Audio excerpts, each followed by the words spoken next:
thank you that you are closer than a brother. You are closer than a friend, God, that we can run to you when life gets hard. And that is our hope tonight as we worship you, that we will run to you and not away from you, God. Come on, let's sing this out together.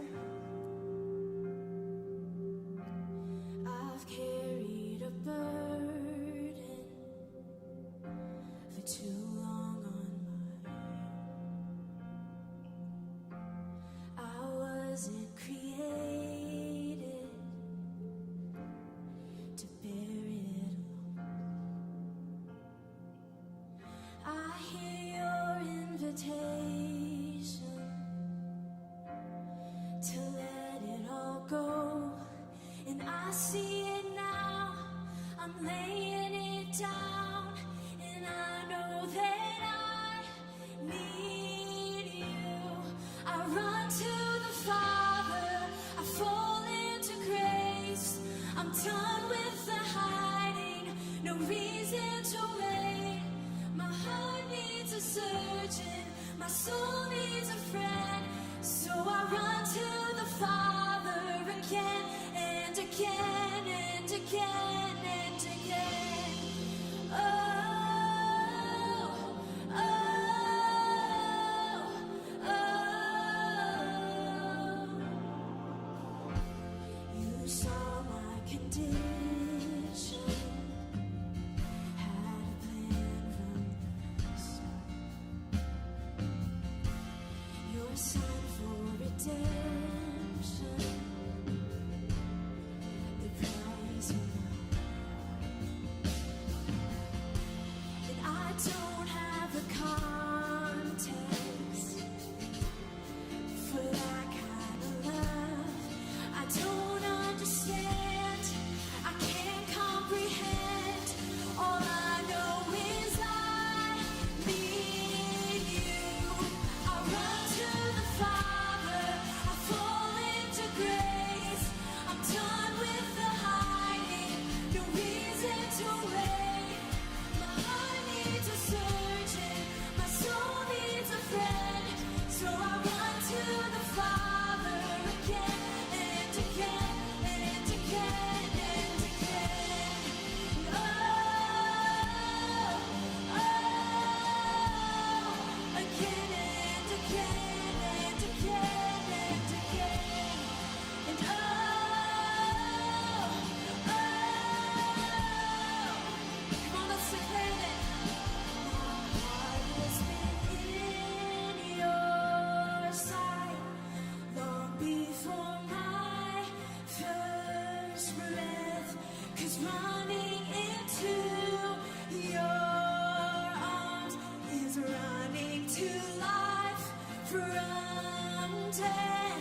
says in the Bible that he is near to the brokenhearted. He saves those who are crushed in spirit. Our God is a God who is close. He is not far away. And it doesn't matter where we've run. It doesn't matter where we've hidden. He is still searching for you. He is still seeking you. So let us seek after him. Let us get more of him. So if you're comfortable and if you want more of Jesus, we all need Jesus. We need his love. We need him to transform us. We're going to sing this bridge again. And I want you to sing it with everything that's within you, because he is too good for us to stay silent. He is too good for us to stay still. He has saved you from the pit. He has saved you from the valley. So come on, let's just give him our greatest song of praise together. My heart has been in your sight long before my first breath, 'cause running into your arms is running to life from death. And I feel this rush deep in my chest. Your mercy is calling out. And just as I am, you pull me in, and I know I need you now. My heart has been in your sight long before my first breath, 'cause running into your arms is running to life from death. And I feel this rush deep in my chest. Your mercy is calling out. And just as I am, you pull me in, and I know I need you now. I run to the Father, I fall into grace. I'm done with the hiding, the reason to wait. My heart needs a surgeon, my soul needs a friend. So I run to the Father again and again. I run to the Father, I fall into grace. I'm done with the hiding, no reason to wait. My heart needs a surgeon, my soul needs a friend. So I run to the Father again and again and again and again.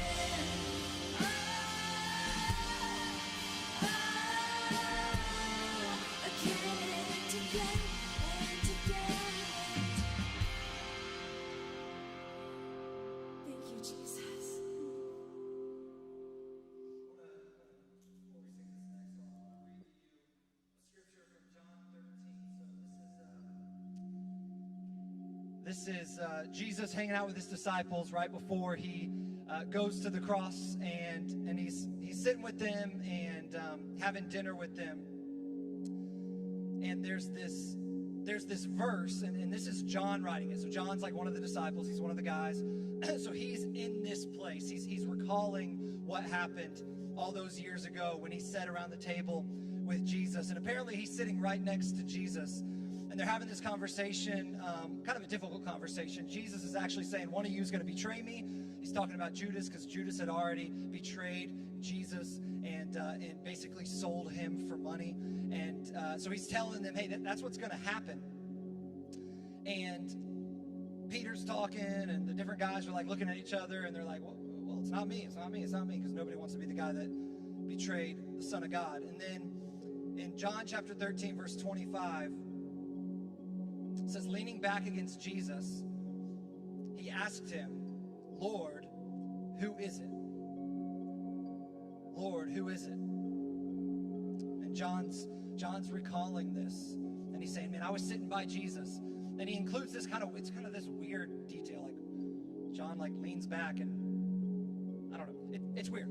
They sat differently. They would sit on the ground, and like they would be kind of like sitting more in like a what you might think about like in a Far East type country where they sit on the ground around a low table. And so this is how they're sitting, and they're sitting around. They're not in chairs and all that kind of stuff. So they're kind of reclining anyway. This is the posture they would be at. They would actually kind of lay at the table kind of like this and eat, or they might kind of sit like this and they'd pull from the table. Kind of seems uncomfortable to me, but anyway, that's what they did. And so when John says this, it's not like he's just all of a sudden cuddling with Jesus. Like, they were already kind of sitting like this, and then he leans back into Jesus and kind of just asks him, and who is it? Like, well, what's going on? Almost kind of like whispering in his ear. All of that may seem really strange, but here's what matters. John in this moment is showing us something about Jesus. He's showing us that Jesus is not a God that's way far away and looking down on us like, those foolish people, like, what are they doing? Like he is a God that is intimate with us. He's a God that is close to us. He's the kind of God who sits at a table and has dinner with us. He's the kind of God who reclines with us, who just sits around the living room with us and hangs out. He's the kind of God that you can kind of just lean back into. And we're singing this song that we're going to be singing throughout this series, and it's new to us. It's not a new song, but it's called Lean Back, and it's kind of taking this picture of what John was doing when he leaned back into Jesus's chest, basically kind of leaned back and whispered to him. And it's taking that picture and it's saying, hey, all of us can be in a relationship with Jesus where we just lean into him, where we spend time, intimate time with him, not like far away where he's like this God way up here and we have to go to like a chapel and there have to be like stained glass and all that kind of stuff to worship him. But no, it's this place where we can just be in community with Jesus. We can lean back into his embrace, lean back into his love. And I just want to read these first few lyrics from the song. It says, "You will never leave, your love sustaining me before I even knew what love was. You've brought me here to rest and given me space to breathe, so I'll stay still until it sinks in." And the chorus says, "I will lean back in the loving arms of a beautiful Father, breathe deep and know that he is good. He's a love like no other." And so I know this will be new to a lot of you, but as we sing this song, I just want you to kind of picture that. Picture John feeling like this isn't some guy who I have to be scared of. This is a guy who I can actually lean into and talk to and whisper to and have a relationship with and spend time in a living room and hang out with and all that kind of stuff. So as we're singing this, think about a God that loves us so much that he draws near to us, so close that we can just lean back into his love. So let's sing this together.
chase you down. He's coming after you tonight.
thought I knew what love was.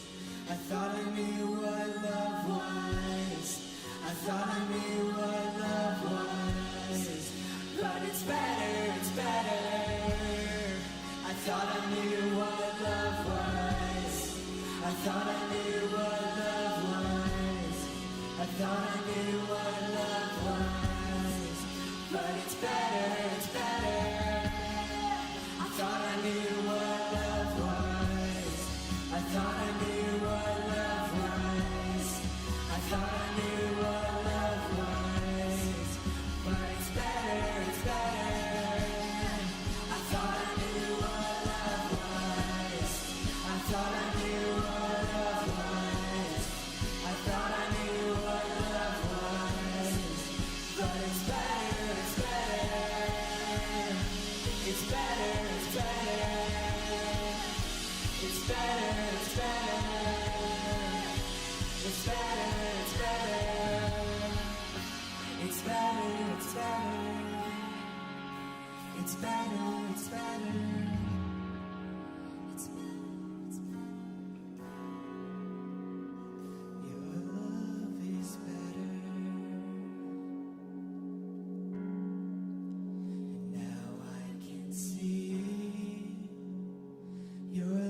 can go ahead and have a seat.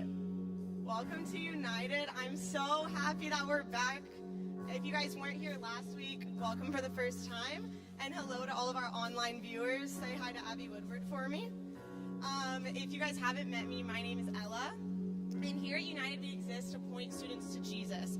So with that being said, if it's your first time, so happy you're here. If you're here with us in person right now, there should be a link that'll go up there, and you guys can go online to that link, fill it out anytime during service, and then at the end you can go to the back and Jacob will have a free t-shirt just for you guys being here, because we're just so happy to have new people with us. And if you're online, there should be a link in the chat, and then we will mail you your shirt. We are just really excited to have all of you guys here, and we just would love to connect with you. So if you don't already, you can follow us on any of our social media at Beach Students, and then on the podcast app, if you guys ever miss a sermon or there is one you want to share with a friend or something, you guys can go ahead and go on the podcast app at United Student Worship, and all of the sermons are posted there. I'm really excited about our Love Is series. It's one of the longest ones we've done. And everyone's so excited that we made merch. So if you haven't already gotten it, you can get it in the lobby after United. It's running out. Make sure you grab your masks and your shirts. And then lastly, if you guys aren't already in a life group, we would love to have you guys join. I know I've been in a life group since I was in 6th grade, and I'm a senior now, and it's been a really big part of my faith and me being able to just get more involved at beach and be more in community. So that's on Wednesdays at 7 o'clock. If you guys have any questions, ask Ryan about it. He'll give you guys all the details. And we're talking about patience today, and the Park Sisters actually made a beautiful vlog. So as we continue, join me in watching this video.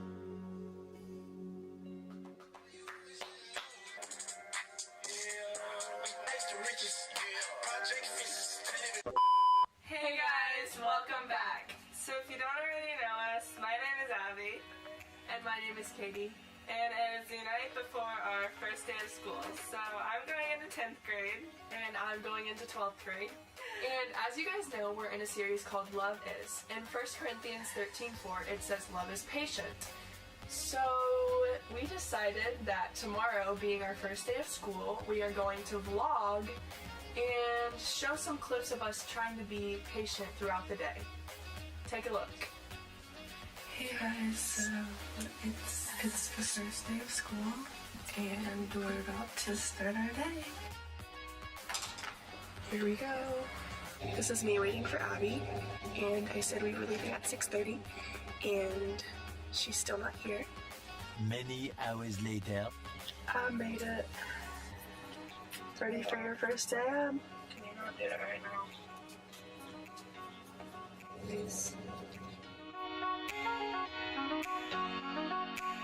This car in front of me right here was like tailgating me the entire way out of the neighborhood.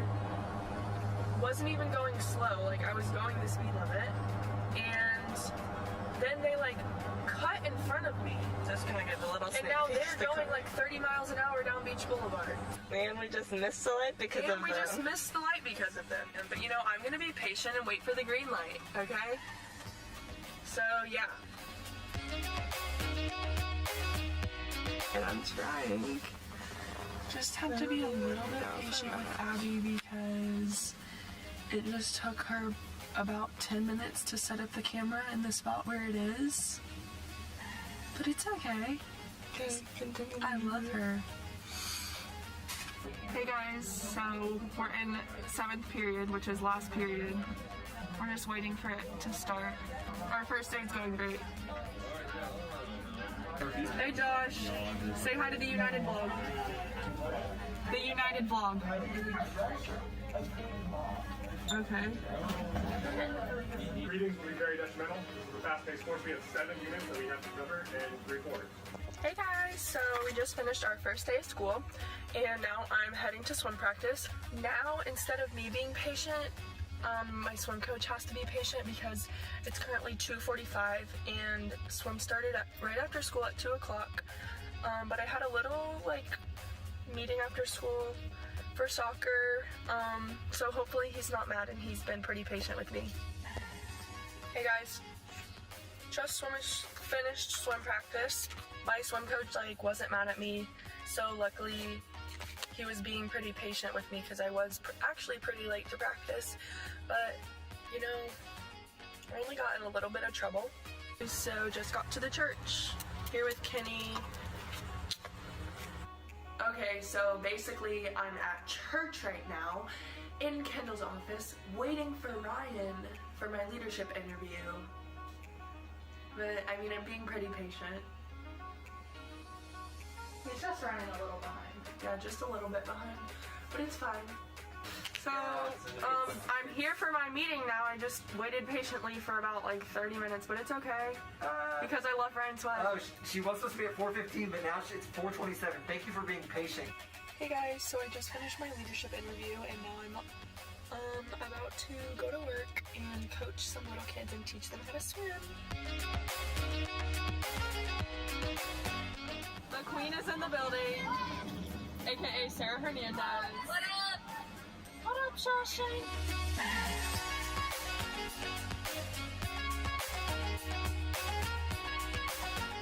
Oh my goodness gracious.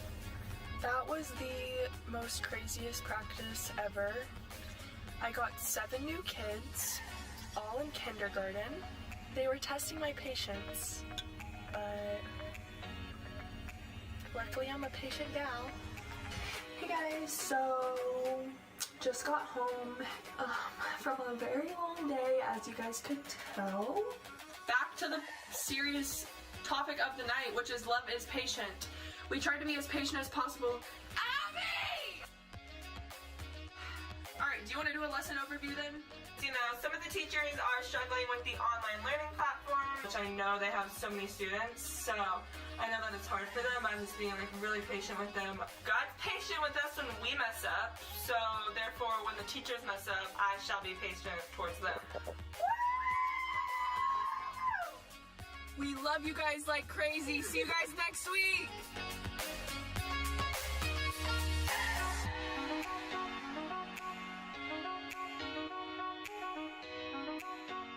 All right. Thank you, Katie Park, for sharing your vlog with us. And I've been told by Katie that if you want more content like that, you can search Katie Park on YouTube and subscribe to her channel. So if you get bored during my sermon, go follow her on YouTube. Hey, we're in the second week of Love Is. Everybody say Love Is. Love is. Say it one more time. 1, 2, 3. Love is. 1 Corinthians 13, verse 4. Love is patient. Love is kind. It does not envy. It does not boast. It is not proud. It does not dishonor others. It is not self-seeking. It is not easily angered. It keeps no record of wrongs. Love does not delight in evil, but rejoices with the truth. It always protects, always trusts, always hopes, always perseveres. For the next few months, we're going to be in a series called Love Is, and it's all going to be based on these few verses, because Jesus told us that love is the most important thing there is. Love is the only thing that really matters. The whole Bible can be summed up, all the commands can be summed up in the word love. And so we should know how to love. We should know how we can show love. And there's a few different versions of love. There's the love that the world has, and there's the love that God has. And when Jesus called us to love, he called us to love with this Greek word called agape. Everybody say agape. If you're in the chat, type out agape. You don't know how to spell it. Agape. So that is the kind of love that Jesus calls us to have. It is a sacrificial love, an unconditional love, a love that puts other people first. So that's the kind of love that God has called us to. And then Paul, in this letter to a church in a city called Corinth, tells us about how to actually do that love. Because it's easy to be like, oh, you should love. And it's like, all right, yeah, I'll go love. But he gives us the details. He gives us the details. And really, the thing is, like, if you take any of the qualities of love out, like, the whole thing can jumble down. Like, this is like a Jenga thing. Hopefully I can get this out without knocking it down. Okay, there we go.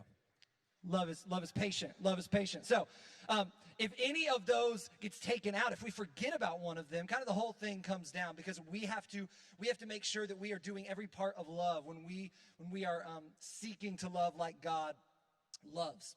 And so once again, we're going to be in these verses over the coming months and weeks talking about what love is not. And tonight we're starting with love is patient. Everybody say love is patient. Everybody say love is patient. Say it in a really impatient voice. Love is patient. There we go. There we go. All right. Love is patient. Love is patient. Have you ever been on your phone? Some of you are like, yeah, I'm doing it right now. I'm not paying attention to you. Have you ever been on Instagram?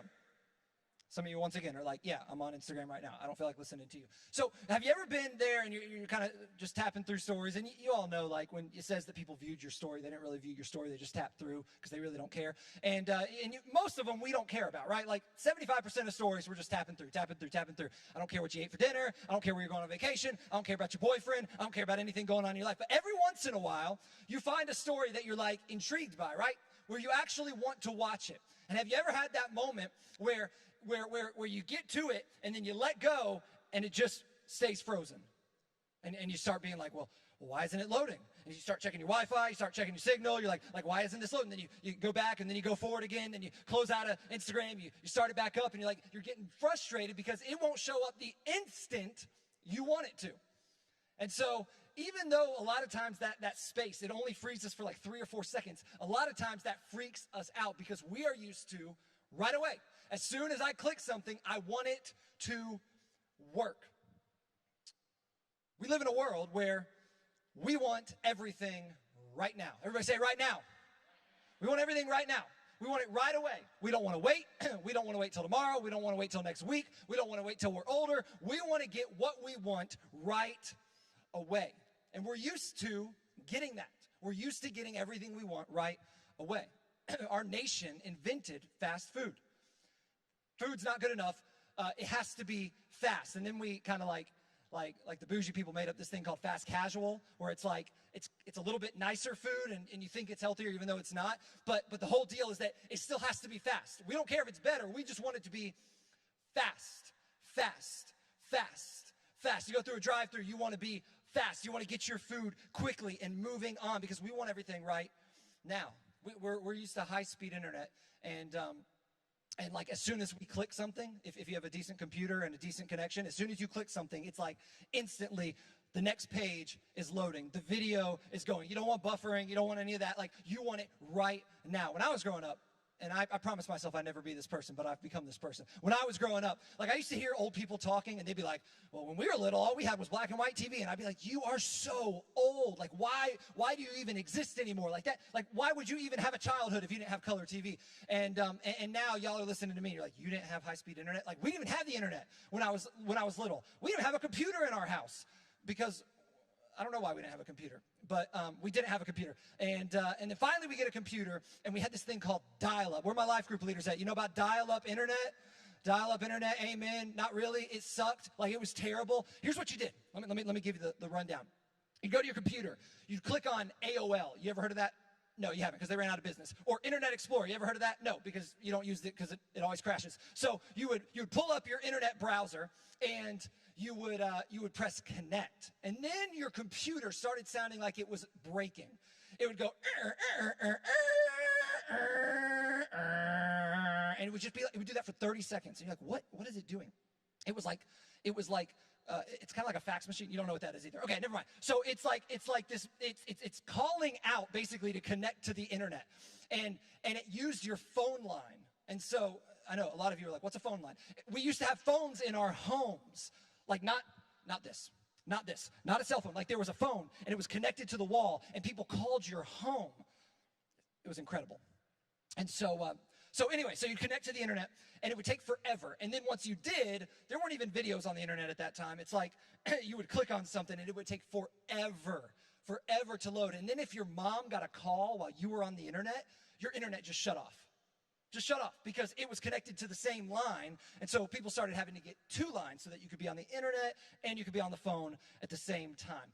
It was terrible. You guys have grown up with high-speed internet. It's as fast as you could even think of. Basically, the only thing holding it back is how good your computer is. And so you click something and it shows up right away. We're used to right now.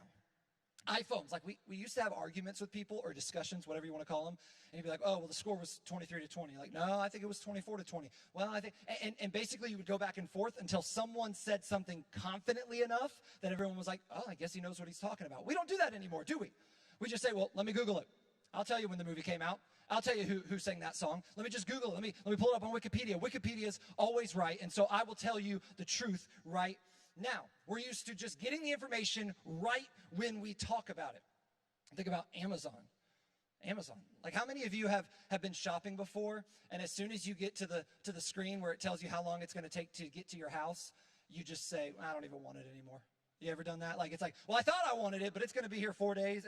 4 days. I mean, I cannot wait for that. Like, we think at this point, like the rights that we have as human beings is like life, liberty, pursuit of happiness, and Amazon Prime. 2-day shipping. I got to have 2-day shipping. I got to have 2-day shipping. If I don't get 2-day shipping, I don't even want it. There have been times, they have that little thing on Amazon where you click on the filter so that you can only get the Amazon Prime stuff. I click that every time because I'm not even interested in looking at things that are going to take 3 weeks to get here from China. I don't care. I want it in 2 days. I really want it in 1 day. I really want it the moment that I click buy. We're impatient, aren't we? We're impatient. Our culture has trained us to be impatient. Did you know, students of United, that you are the most impatient generation in the history of humanity? The history of humanity are American teenagers in the year 2020. And it actually is unique to our nation and other what you might call Western civilizations that have connections to the internet and all that kind of stuff, because we are used to getting everything right away. And so our life, our culture, our environment has trained us to be impatient. We're not used to waiting for anything. We get everything right when we want it. And it's actually not even like that everywhere around the world in the year 2020. Even if you go to like Jamaica, for those of you who have maybe been there, you go to Jamaica, like you have to drive 30 minutes to get to a supermarket that might have something similar to like what we have at Publix. Most supermarkets in towns in Jamaica are as big as a convenience store. And so you can't just go and get whatever. There is no such thing as Walmart, where it's just like everything you could possibly ever imagine or want is 3 minutes away from your house. Like, this is unique to our country. This is unique to our country in 2020. We're just used to being able to get whatever we want, whenever we want it. Most countries don't have like St. John's Town Center where you can go and there's basically every brand known to man. Like, you can just get whatever you need to get there. A lot of places don't have that. I heard a story. There was this ministry that I used to serve with that helped refugees from other countries come and settle in America. And I can't describe to you, I can't understand the culture shock that they have when they get here. They've spent 10, 12 years in a refugee camp. They're from Africa or Asia, out in the middle of nowhere, and then they come to America. And so they have these people, these Christians, these churches that would help them get acclimated. So they might take them, like one time I took a guy to the bank and helped him open a bank account. You might take a family or a mother to the grocery store and teach them, like, this is how we shop here, and this is where you go to get different things. And I remember a story of this woman, this mother from Africa, and they took her to a grocery store. I'm not sure which grocery store, but just a normal grocery store in Jacksonville. And when she got there, she just started crying. And they said, why are you crying? What's wrong? And she said, I'm used to walking miles and miles and miles just to get one thing. And then I have to go miles and miles and miles to get water. And then I have to go to another town to get something for my children. And I'm used to having to go everywhere just to get a few things. And it's all just right here. Like everything I need is in one place. We are conditioned to that. We are conditioned to getting everything we want at one moment. And what that has done to us is it's made us impatient. And then Paul comes along and he says, the first thing I got to tell you about agape God love, agape love is patient. It's patient. It's patient. This Greek word that he uses for patient has this idea that when things go wrong, you don't give up. You don't lose heart. You don't get frustrated. When someone doesn't do what you want them to do, you don't get revenge. You don't get angry. You don't get frustrated. You're willing to wait. He says, love is willing to wait. Love is doesn't give up when things don't go its way. When people mistreat you, when people don't do what you want them to do, love is patient. And you may say something like, oh, what's so important about patience? Like, I get, like, love is kind. Like, yeah, of course, like, love should be kind, right? Like, I get love is, like, is about other people, or it's generous or whatever, but, like, love is patient. Like, that kind of seems like one of the throwaways. Like, it's not that important. But remember, all of these are important. And I think for us, for Americans, especially for young Americans in the year 2020, this is more important maybe than anything else, that we have to learn to be patient because we aren't used to being patient. And I want to make the connection for you between love and patience and why it's so important. Have you ever tried to love somebody when you are feeling impatient? It is highly, highly difficult, because when we're impatient, we tend to say things we don't mean, don't we? Like, we'll say things in the wrong way. Like, all the time when I'm impatient, I will say things to my wife, Karen, in the wrong tone of voice, in the wrong way. And I wouldn't have done that in a normal, patient setting. But when I'm impatient, I'll go there. We say things that we don't mean when we're impatient. It's difficult to love people with our words when we're impatient. Man, a lot of times we'll make people feel bad, or we'll blame other people. Well, you should have known better. How do you not know how to do this? I can't believe you didn't turn that in on time. I can't believe you didn't get that right. How did you not know? We start blaming people. We start getting angry at people. We start making other people feel bad when we're impatient. Man, when we're impatient, we're only worried about our schedule. We're only worried about our schedule. And so, like, it's like, well, I planned on getting to school or whatever by 8 a.m.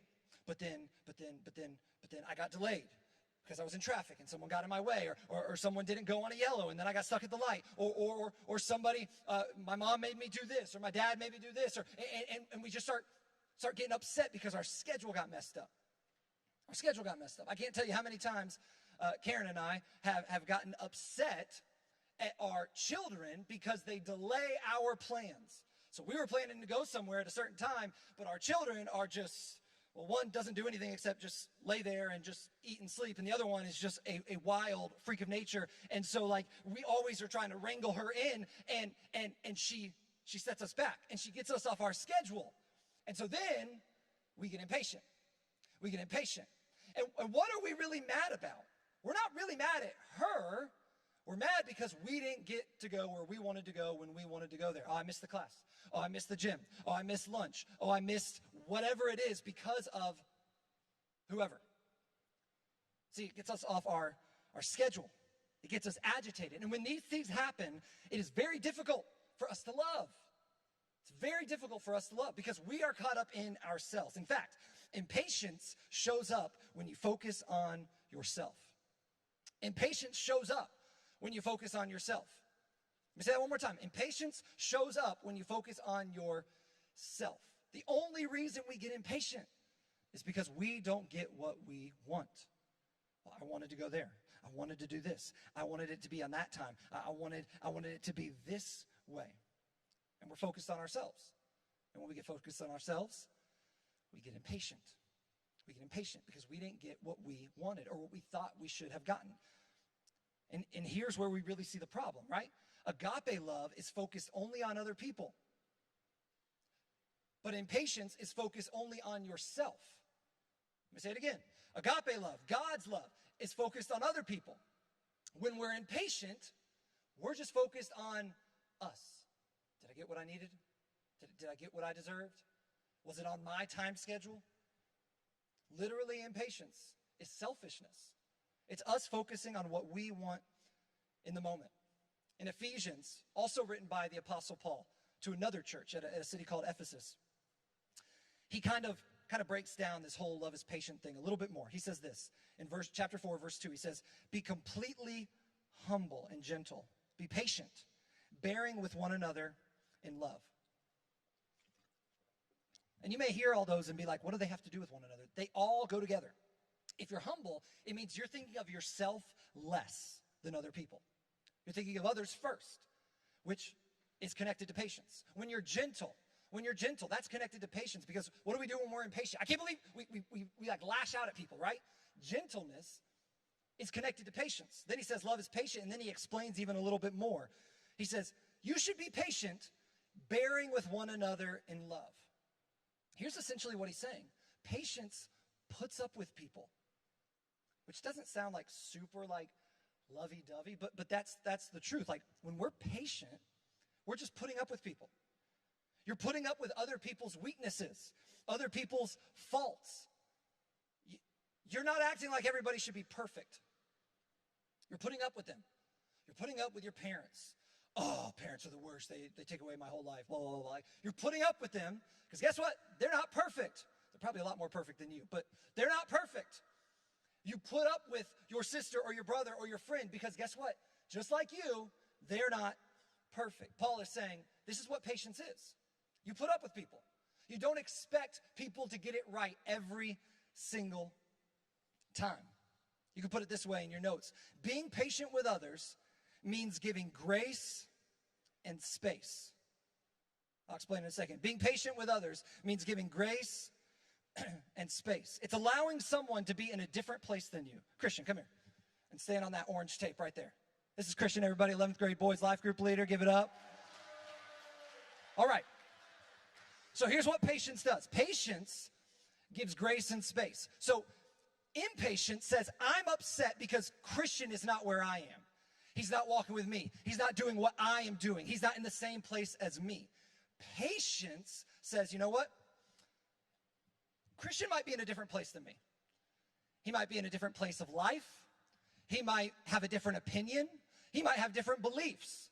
But that's okay. That's okay. That's patience. Patience is giving other people grace for the things they do wrong, for the things that are different than you, but it's also giving them space to grow. It's saying, you know what? Maybe Christian one day will be here, but he's not right now. And that's okay. I'm okay with that. I can love him anyway. Our problem, especially right now in our nation, is that if someone's in a different place than us, we don't like it. We don't like it. How much would patience, and I'm going to bring this stuff up a million times because love has to do with everything that's going on in our world. How much would patience make a difference when it comes to COVID and the way that we react to it? Have you seen people pull out guns in Walmarts because someone asked them to put on a mask? Could patience not help in that situation? And by the same token, could patience not help with the person who is berating someone for not wearing a mask? And saying, oh, well, you just want to kill everybody. You don't care about the old people and all that kind of stuff. Those people need patience too. We all need patience because guess what? We're in different places. He's experiencing something different than I've experienced. His family was different than my family. He's a different age than me. How old are you, Christian? 23. I'm 34. So that's 11 years of difference. We're very different just in there. I'm married. I have kids. He's single with a girlfriend, but no kids. And so like we are in different places. And so patience is giving space and grace to each other, allowing us to be in different places. Thank you, Christian. Give it up for Christian. Thank you for standing there. So let me give you an example of this. A few years ago, I was at the beach with my cousin's child, okay? So at the time, he was about 5 years old. And y'all ever play the game at the beach, the little just paddleboard game or whatever? Just a little blue ball, and you just hit it back and forth, whatever. You're really just trying to get tan, and you just need something to not let you be bored while you're getting tan. So you're standing there, you're hitting the ball back and forth. It's not like it's a professional sport or anything. But I really like that game. In fact, me and one of the life group leaders, one of the 10th grade life group leaders, one day we went to the beach and we tried to set the world record for how many hits we could get in a row without it hitting the ground. We got up to 500. And so I take it seriously. So I'm with my little cousin's son, and he wants to play it. And I'm like, all right, whatever. I'm like, okay. And I hit it to him, and it falls to the ground. I hit it to him, it falls to the ground. Then he tries to hit it, and then it goes in the dirt. And within a minute, I find myself thinking, boy, do you not know how to play this game? We're never going to set a world record with you. What? I mean, this is terrible. I mean, you're awful at this. I'm not saying this to him. I'm not going to berate my cousin's child, but I'm thinking it. And I'm thinking, I'm getting impatient. Like, this is so boring. Can I please, is someone better at this game for me to play with? I'm looking around the beach like, I wonder if that guy's athletic. Maybe he'll play with me. And I'm just like getting so put out with this 5-year-old. And it's like God hit me in that moment and said, Ryan, he's 5. Ryan, think about all the times when you were just a little annoying, buzz cut, snot-nosed, agitating little jerk, where some adult played a game with you and you were terrible at it. And they didn't get mad at you. And they didn't get impatient with you. They just played with you. And they understood, you're a little kid. Ryan, you need to be patient. You need to give him grace because he's not that good at it, and give him space that maybe by the time he's 30 like you, he'll be better at it. But in the meantime, he's not. He's 5. Get over it. That's what it looks like to be impatient versus patient. Patience says, you know what? They're in a different place than me. Gives grace. It gives space. What if we were patient with one another? What if we were patient with one another? I want to close with this verse, 2 Peter chapter 3, verse 9.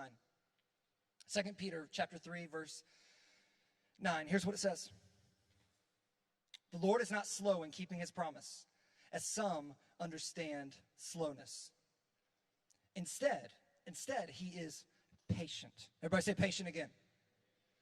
Patient, patient, patient. Instead, God is patient with you, not wanting anyone to perish, but everyone to come to repentance. This was written by Peter. Peter, one of the best friends of Jesus. And guess why this verse is so important for Peter? Because Peter, out of all the disciples, Peter was the most loudmouthed. Peter was the most hot-tempered. Peter made the most mistakes. One time, Jesus turned around and said, "Get behind me, Satan, because you're going in the wrong direction. You're trying to lead this whole thing in the wrong direction." Jesus told them over and over again, guys, I'm not here to lead a rebellion. I'm not here to fight against the Romans. I've got a different kind of kingdom. And even when Jesus got arrested, right before he got crucified, this mob comes up to arrest Jesus.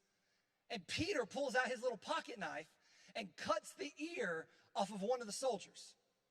And it's like, and Jesus is like, what do you do? Peter, I told you, over and over again.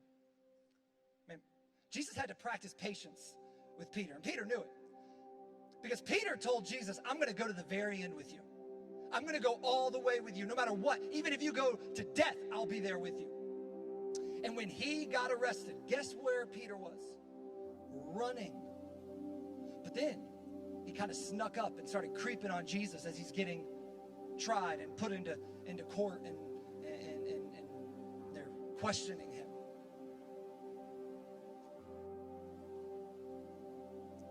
And someone says, hey, Peter, or they don't know his name, but they say, hey, aren't you one of this, aren't you in this guy's little crew? He's like, no, not me. Keep in mind, this guy was like Jesus' right-hand man. Another person says, no, I'm pretty sure that was you. I saw you in the temple with Jesus. No, that wasn't me. Another person says, okay, I know you said no, but you are that guy. The Bible says he actually called down like a curse and said, no, you've got this all wrong. I don't even know that man. Then when Jesus dies and rises again, he comes back and he meets with Peter. And he shows patience. He forgives him. Not once, not twice, but 3 times. For Peter betraying him. For not listening to him. And then, it's not like he says, Peter, go home. Like you're forgiven, you're going to heaven, but you're not going to be a part of this church. He puts Peter in charge of the whole deal. Peter's known as the first pope of the church. The first official leader of the church. He wrote parts of the New Testament. And so when he sits here and he says, God is patient, keep in mind who's saying this. He said, man, Jesus was so patient with me. Jesus was so patient with me. And why is Jesus patient? So that nobody would perish. That everybody would have a chance to come and know him and be forgiven. Listen to this. If God wasn't patient, none of us, not a pastor, not a missionary, not any of the life group leaders, not any of you, none of us would know Jesus or experience his love. It requires God's patience for us to even be in a relationship with him. Because if he wasn't patient, he would have just struck us with lightning the first time we messed up. When we were, 3 months old. None of us, we'd just be running around. There'd just be a bunch of little elementary school students running around because nobody would make it to middle school because we would all be judged for what we had done wrong. But God is patient. He allows us to grow. He gives us grace and he gives us space. He gives us grace as we're growing. He gives us space to grow. And he says, I'll give you till the last moment. I did a funeral for a man yesterday who didn't give his life to Christ until he was in the hospital right before he died. And guess what? He will spend eternity with God. Why? Because God is patient. Because God gives us to the last breath to come to know him. And he will keep chasing us over and over and over and over and over again to see if we will be willing to enter into a relationship with him, to see if we will be willing to follow after him. Nobody would know him if he wasn't patient. Nobody would experience that reckless, amazing love if he wasn't patient. I want you to spend a moment thinking about how patient God is. Spend a moment thinking about how patient he's been with you. Let me tell you how patient he's been with me. He was patient when I was a little middle school jerk who just sat in youth group and it was all about me. I joked around. I tried to drive away our life group leaders and our student pastors and all that kind of stuff. It was just joke after joke after joke. I didn't care about anything. I made a lot of you 6th and 7th grade boys look like angels. Like I was a little jerk. He was patient with me until I started to understand that Jesus isn't just something I know. Jesus isn't just for me. He's for other people as well. I need to help other people meet him. I need to take him seriously. He was patient with me when I literally growing up, I was like the worst person at serving. Like one time we went on this serve day. I just thought of this. God just brought it to my mind today. One time I went to this serve day where we were helping this shut-in, this woman who couldn't get out of her house. I remember, like I was short at the time, but the grass in her backyard went up to my shoulders. It had never been cut. Ever. And we went over to do her lawn, like we do a lot of times on our Jack's trip and our serve days and all that kind of stuff. And I realized where we were. We were down the street from my friend's house. And so me and my best friend, who were there to serve, we snuck away and went and played video games at my friend's house. And I remember the student pastor coming down and like so angry. And I was like, what's the big deal? We're just hanging out with our friends. Like that was like kind of how I approached the world. It was all about me. It wasn't. My wife would say it still is all about you. Well, I'm still trying to grow. Give me grace. Give me space, Karen. But anyway, I was the least servant-hearted person in the world. But over the course of time, God was patient with me until I became a more servant-hearted person. And I'm not where I need to be, but I'm so much farther than I used to be. He gave me grace and space. He gave me grace and space for years when I struggled with pornography. And when I would look at pornography, and I know what the statistics say, and I've talked to the boys, and I know what the statistics say about the girls, that it is probably 95% of guys, teenage guys, and I think 80 in the 80s for girls. Like so many people struggle with this. And he was patient with me. He gave me space. He gave me grace until he delivered me from it completely. He gave me space and gave me grace when I tried to run away from my calling. He gave me space and gave me grace to come back to it. I don't know what your story is, but you can think about it. You can think of all the things he's given you space and grace for. That's the God that we serve. Our God is patient. Love is patient. God is love. So God is patient. God is patient. Maybe some of you in this room have never experienced Jesus' love for yourself. You've never given your life over to Christ. I want to give you the opportunity to do it right now. You don't have to do it right now. Maybe there will be another day to do it. But God will be patient with you until your last day. But maybe he's been patient with you up to this point, and you know it's your turn. It's your time. If you're in this room, you can bow your heads, close your eyes. If you're in this room and you want to experience Jesus' love for the first time, you want to give your life over to him. On the count of 3, I want to invite you to raise your hand. To raise your hand. To enter into a relationship with him. And then we're going to pray a prayer. And what matters is that you believe it in your heart and you say it with your mouth. And remember, God is patient with you. He's allowed you to live the way you wanted to live, but he wants more for you. He wants you to grow. He wants you to be different, to be changed. So on the count of 3, if that's you, if you want to enter into a relationship with him, I want you to raise your hand and then pray this prayer with me. 1, 2, 3. Raise your hand if that's you. Raise your hand if that's you. I want you to remember the moment you said yes to Jesus. That you reached out and said yes to Jesus. Thank you so much. I see y'all. Pray this prayer with me. Jesus, I'm yours. I know I've messed up. I don't have it all together. I ask that you forgive me. I believe you are who you say you are, that you died and rose again for me.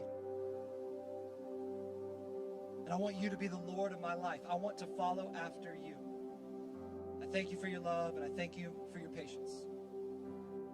In your name I pray. Amen. Amen. For those of you who raise your hand, I just want to ask you at the end of this sermon, when we all stand up and the lights go down and all that kind of stuff, I just want to invite you to go back to the Connect right back here. And Jacob's going to be right there. Jacob is actually walking that way right now. Wave your hand. And he just wants to follow up with you. And he's actually also going to give you a gift. Christian, will you go grab those out of the block, those books? He's going to give you a gift just to help you walk towards Jesus. And we want to follow up with you. We want to celebrate with you. And we want to help you in this journey of following after Jesus. So we'd invite you. I know it's a little scary, but just go back there and just talk to him for a moment. And he's just going to give you a small gift to help you in this journey. And for all the rest of us, here's our action step for this week. Here's our action step. Try to go one day, and you can try all 7 days. I would invite you to try all 7 days. Try to go one full day without being impatient. Woo! You're going to see how many opportunities God gives you. I told y'all this last week, but the day I tried to do this, like the first thing that happened is Sinclair had like a crap party all over the house. She was babysitting, or she was potty training, and like it was just everywhere, and I was so frustrated and angry, and I remembered, oh, love is patient. She is too, Ryan. Give her grace, give her space. We all had to go through it at some point. And then later in the day, he gave me another opportunity with someone who's been far from God to just listen. And I've been trying to be nice to her for years, but like in this moment, I wanted to get out of the conversation. It was like uncomfortable. I was like, how long are we going to be sitting here? I got work to do, all this kind of stuff. She was in my office, and then I was just like, oh my gosh, this is my opportunity to be patient. The love that she needs right now is for me to just listen to her and not rush her. Not rush her. God taught me a lot about patience when I tried to do it for a full day. I want to invite you, all of you, whether you follow Jesus or not, spend one full day without being impatient. Take one full day without being impatient. We're going to put it all over social media. We're going to put it all over your life group curriculum and all that kind of stuff. We're going to talk about it. So we expect you to try to do it. Tomorrow morning, wake up. Remember, love is patient. Love is patient. As we close in this last song, just know there are Love Is stations up here. What you can do is just go grab one of those tags, bring it back to your table, and maybe write down a person that you need to be patient with, a situation that you need to be patient in, and you can just put it in your Bible or put it in your car so that you can see it throughout the week. But we want to take action on this. We want to take action on being patient. I've been preaching way too long. I'm sorry. Let's close in worship. Come on up, man. We're going to close with a song called Nothing Else. Y'all stand together and let's worship.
just go through the motions. I'm sorry when I just sang another song. Take me back to where we started.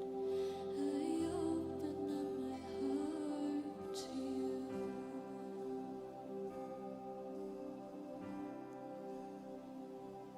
I'm sorry when I'm come with my agenda. I'm sorry when I forgot that you're enough. Take me back to where we started. I open up my heart to you.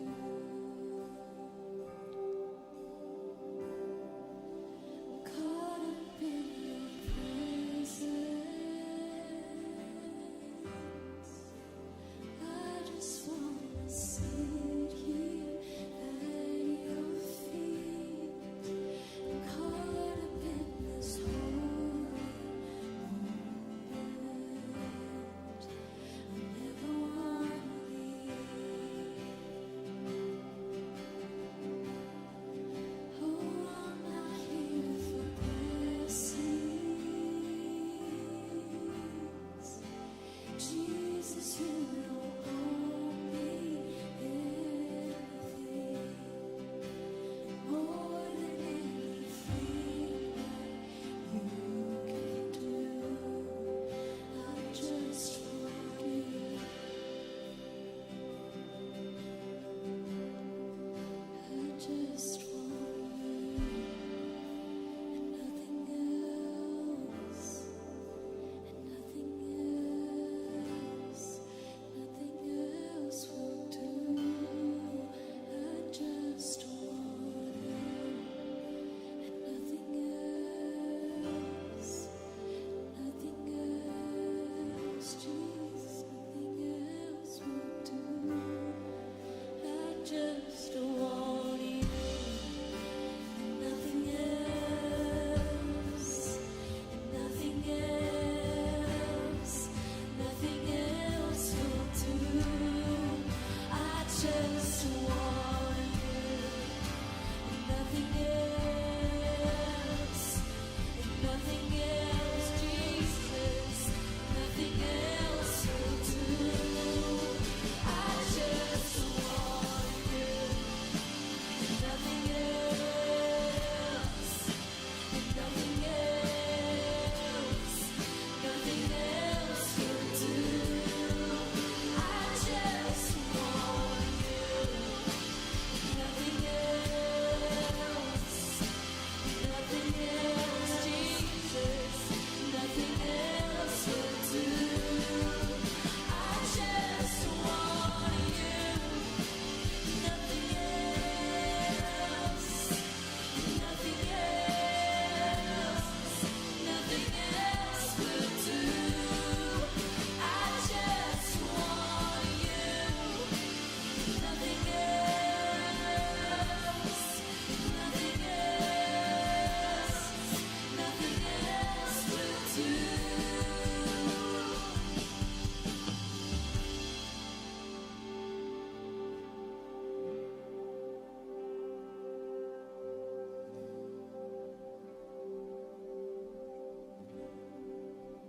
Caught up in your presence. I just wanna sit here at your feet. Caught up in this holy moment. Never wanna leave. Oh, I'm not here for blessings. Jesus, you don't owe me anything more than anything that you can do. I just want you. Couple things for y'all. Y'all can grab a seat real fast. Couple things for y'all. First off, if you want to get merch, you can get it in the lobby on your way out to your right. We got a bunch of stuff, and we also got some United hats and stuff that we've had for a while, so you can go buy anything you want back there. We've also got stickers back at the Connect, so if you didn't get a sticker last week, get a Love It sticker, put it somewhere that you will remember, or that you will see a lot, so that it will remind you to love. And if it was your first time tonight, once again, go to the link that we gave you, tiny.cc. Can we put that link up if we have it? We'll see if they put it up. But if not, you can get it at there it is, tiny.cc/United Welcome. Just fill it out and take it to the back. And Jacob will give you a free t-shirt just for being here. If you're online with us, once again, fill out that link and we will mail you a shirt this week. And then I just want to leave you once again with the action step this week. The action step is to try to go one full day being patient. Oh, and to help remind you, we just put it up there. Sorry, I forgot it. To help remind you, we got the phone background. We already just sent that out to you if you're on the Remind app. If not, you can get it off our Instagram at Beach Students later. But here's what I want you to do. Just download it, put it at the background of your phone for the week, and just remember, every moment you look at your phone, which is about 4,000 times a day, that love is patient. Go be patient with the people in your life today or this week. We love you guys so much, and we will see you in life groups Wednesday night.